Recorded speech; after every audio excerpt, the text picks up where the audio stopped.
The need, the urge, the feeling to become famous overnight has made people do the silliest of things. Do you know why? Because these silly things are more popular than things that are upright. That's common.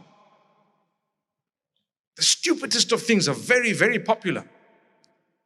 I'm talking about generally.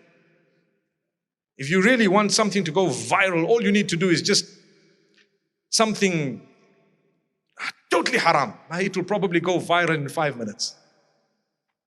But if you put something good, it will be not as common. It may go viral, but perhaps not as common.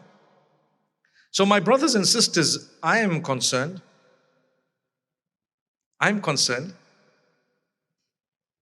I pray that Allah accept that. The fact that you're just concerned, you need to be concerned too. Just the concern is good enough as a starting point.